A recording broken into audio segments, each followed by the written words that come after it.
Hey everybody, this is Beelit, and I actually want to do something a little bit different from what I normally do. I'm trying a whole bunch of new things. But I'm going to be talking about a recent event and just kind of giving my 2 cents on the issue. I don't know exactly how the format of this is going to be. I don't know if I'm going to put a black screen as the video or if I'm going to put gameplay on it. I really don't know. We'll see. Um, Let me know what you would like. If you prefer a black screen so that you can, maybe pay attention more, or so that you can listen to it in the background. I don't know. If you want gameplay, let me know. Um, so what I want to talk about is the recent Chick-Fil-A thing. And if you don't know what it's about, I'll give a brief description. Um, the founder of Chick-Fil-A, Chick-fil-A is a fast food chain, by the way. The founder is a Christian man who is against homosexuality and gay rights. So, gay marriage, stuff like that. And just recently, he made a comment about it. And he received a bit of a backlash for it. And so, a Fox News host, a former political figure, Governor Mike Huckabee, I think he actually ran for the Republican nomination to be the President of the United States. I don't recall if it was for this election that's coming up or the previous one. But he ran for the nomination and he didn't get through, but he ended up getting a job with Fox News as a host. And Fox News is a pretty right-wing news source, but that's not the right discussion for now. Mike Huckabee is also against gay marriage, gay rights, and so after this backlash happened, Mike Huckabee said that he wanted to do something called Chick-fil-A Appreciation, and what they did was on August 1st, a bunch of people that supported, quote, family values or, quote, Christian values would go to Chick-fil-A and just eat there and give them money and stuff like that. So that was the Chick-fil-A Appreciation Day.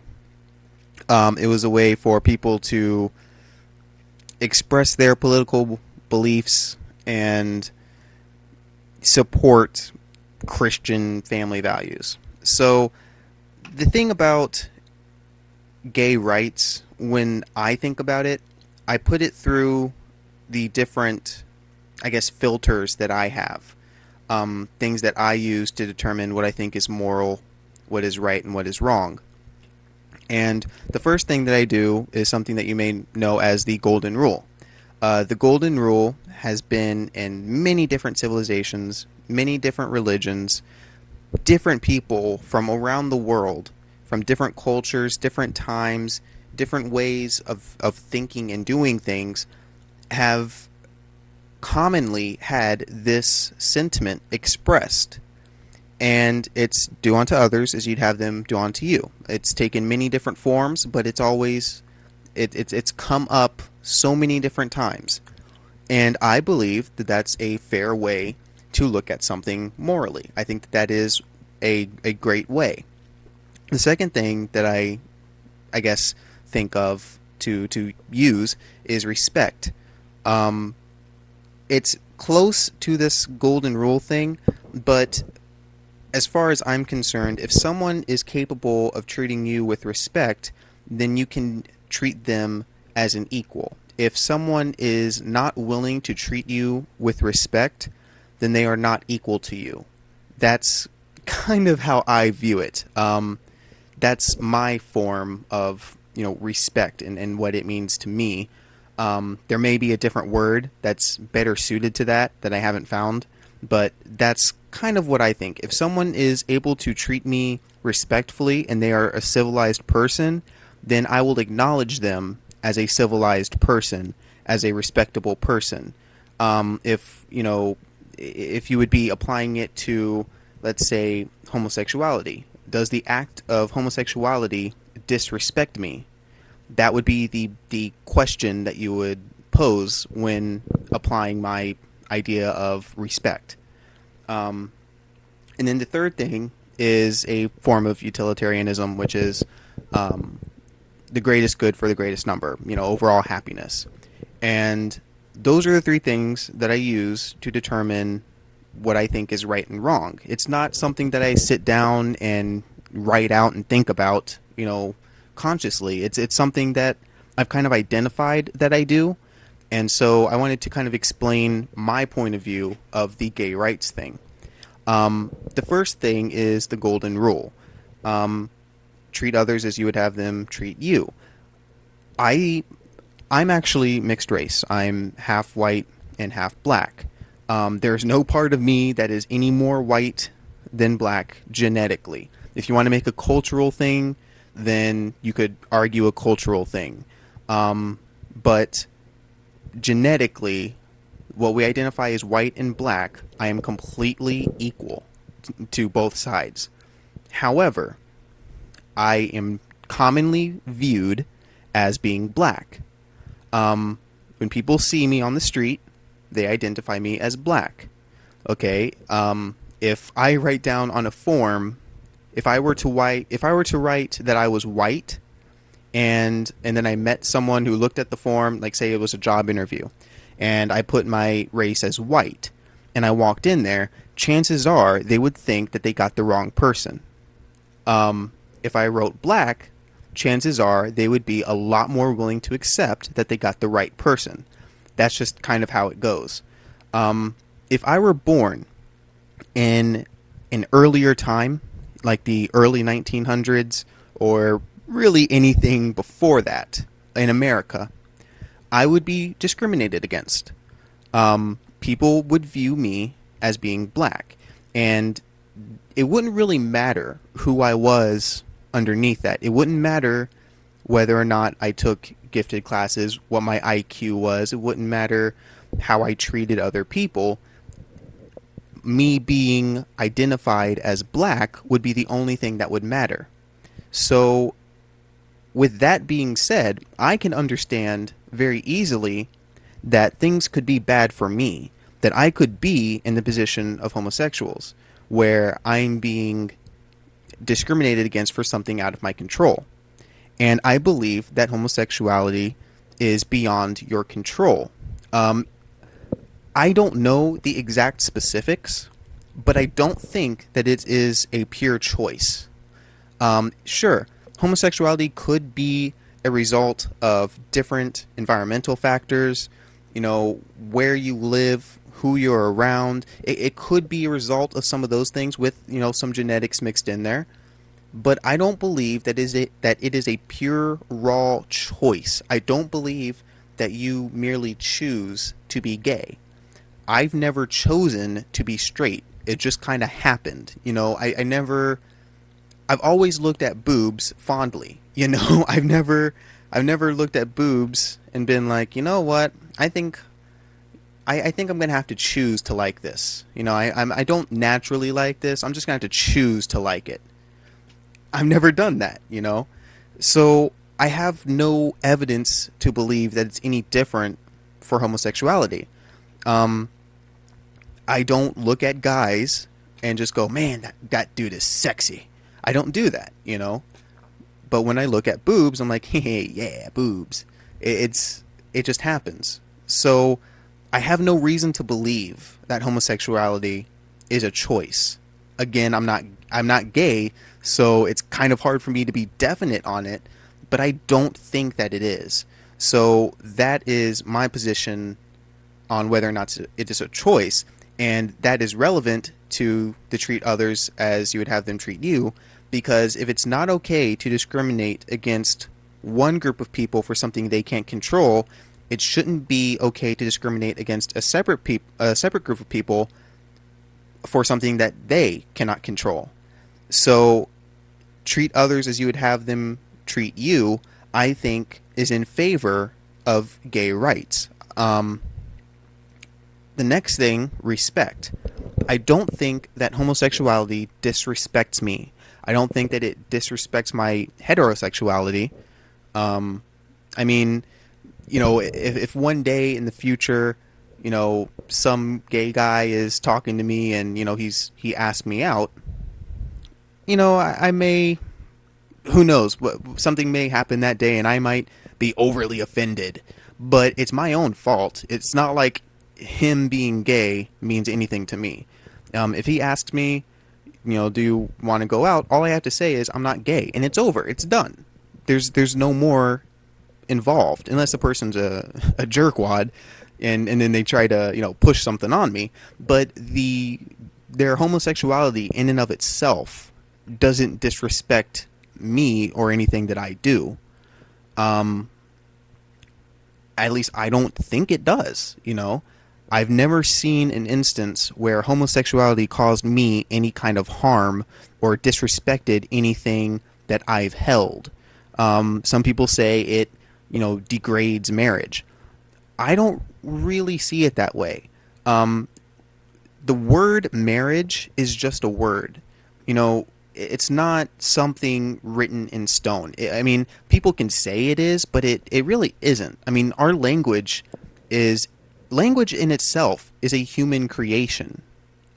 We created language. It's our unique thing. At least all the languages on the earth. There could be alien species out there who have their own language. But the languages here on the earth are human, are made by humans. We can say whatever we want. We can make these words mean whatever we want. We don't have to just say, oh, it's there, we can't do anything, it's out of our hands, it's not our power. Words are things that we created. We get to say what they mean. I mean, I could say "publicokak," and I could make that mean, like, let's see, the act of being generous and respectful to other people while dying.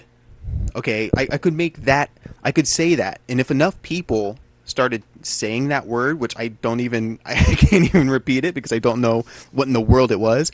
If enough people said that word over and over and over again, we could make that into a real word. I mean, the word fanboy is now an actual word. It's in the dictionary, if you didn't know that. I don't know how long ago it was put in the dictionary, but I believe fanboy is now an official word. It may be defined as slang, but it's identified in the dictionary. So we create words. We create our language. Why is it that we can't edit a word or we can't tweak it? Why is that out of our power? If we understand a word to mean something else, then what's stopping us from changing the definition? I don't understand.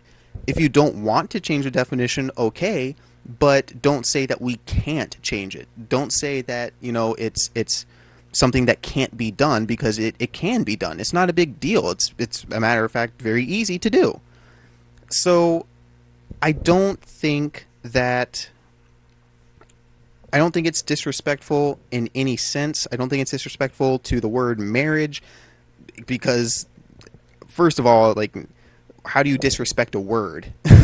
I don't think it's disrespectful to actual marriages either. Some people may view it differently. I don't. So the last thing is the greatest good for the greatest number, the overall amount of happiness. Homosexuality would benefit, of course, or gay rights would benefit all of the homosexuals, right? Okay, so that's a big chunk of happiness right there. Now, who does it hurt? Gay people having equal rights hurts what? Hurts who? I mean, I don't understand who it hurts.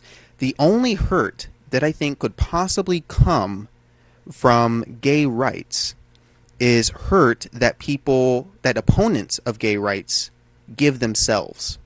I think that's the only real hurt that could possibly come from gay people having equal rights. I think that just the people who are opponents of it will hurt themselves. But I don't think that that's the fault of gay rights. It's not the fault of gay rights that their opponents are being hurt by their own doing. That's the only thing that I can possibly kind of see as being a negative, of being some kind of hurt. But again, I don't think that it's enough to say that homosexuality or that gay rights or either of the two are immoral. Um, Now, there are going to be a lot more gay people born throughout time. Once I die, there's still probably going to be gay people. There have always been gay people. So, in the long run, even if the majority of Americans were in some way hurt by homosexuality, after a while, it would become standard. People wouldn't care about it. And then gay people born after that time were going to be happier. And eventually, they would outnumber all the other people, given enough time, assuming we don't nuke ourselves to death very shortly. But given enough time, there would be a lot more people that would benefit from gay rights than who would be hurt by gay rights. So, through my sense of what's right and wrong, homosexuality doesn't have any negatives. It has positive, or gay rights, sorry. I keep saying that. Gay rights doesn't have any negatives, but it does have positives. I do recognize that one of the biggest opponents to gay rights is religion. And, I don't want to, bash religion or anything because, it's not my place. I don't think it's my place unless it goes to an extreme. Then I think I can say something about it. But I've talked to people about homosexuality and religion, and to the person that I talked to who was in my family, I said this: if gay people are indeed going to burn for all eternity, they're going to be tortured for all eternity, there will never, ever, ever be an end to their pain, torment, and displeasure. There will never be an end. Then can't we at least give them a decent 80 years? Can't we at least say be happy for 80 years? Is that too much? Is that too much to ask? I think that the idea of living and letting other people live is something that we should also try to strive for as a group of people, as a society. If we keep getting in the way of other people, then what's to stop them from eventually getting in the way of us? If you say it's okay to discriminate here and here and here, then you leave room for other people to discriminate here, here, and here, and here, and then you just leave all this discrimination that is just left over because you kept pushing the reins of what you could do. Give someone an inch, they'll take a mile. It's kind of like that. I think that we need to have reason for these things, and I don't think that it's okay to just simply say no and just end the conversation there. Those are my opinions on it. Let me know what you guys think, because I recognize that my generation was born in a different time than the generation of the people who are currently running things in America, at least. So I kind of want to know what you guys think, what the younger crowd thinks. So leave a comment. Also leave a comment telling me what you think I should do for future videos like this. If you think I should do gameplay, if you think I should just do a black screen, let me know what you guys think. I don't think I'll be doing like a video of myself, but let me know. I'll just leave it at that. I gotta go. I will see you guys next time. Thanks for watching.